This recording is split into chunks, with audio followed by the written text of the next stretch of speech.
看看你还需要些其他的什么？我要一些特别的，比较能够特显我的身份的，那些太普通。啊，有的。我们昨天刚进了一个全球限量版的高级定制手拿包。定制手拿包？是的，全球限量，一共只有15个，在全国呢也只有我们一家店有。好，给我看看吧。不过这个价格有点……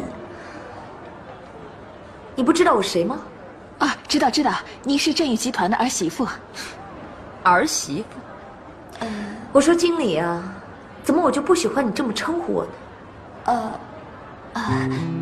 您是振宇集团的未来的女主人。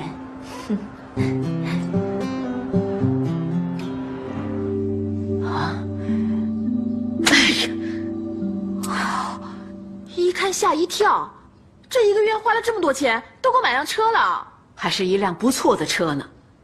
这个明浩真是越来越不像话。奶奶，这不是明浩花的。哎，你看，这都是一些女装啊、女包啊什么的。我说一山最近换衣服怎么都不带重样的，还都是大牌儿。去把他们2个叫下来。哦。奶奶，有事儿啊？明浩，你知不知道上个月你的信用卡花了多少钱呢？我不知道，卡在一山那儿。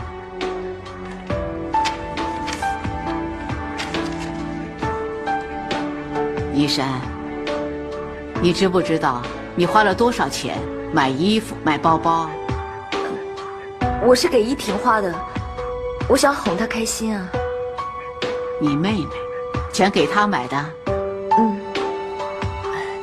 妈，依婷一直都在做康复治疗，她什么都记不起来了。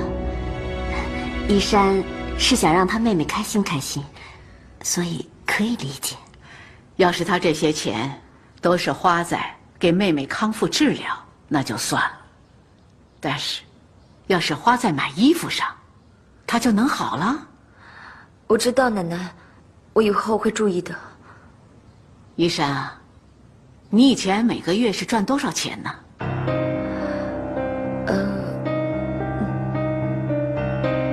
想不起来了。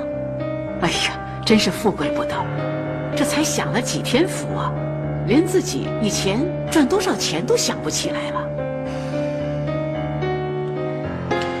哦，奶奶，大概1万多吧。好丈夫啊。依山，你以前赚那1万块钱，辛苦吗？你也知道辛苦，赚钱不容易的。我告诉你啊，我们秦家的钱也不是大风刮来的。我不是不让你给妹妹花钱，这是该花的，我一定不会吝啬。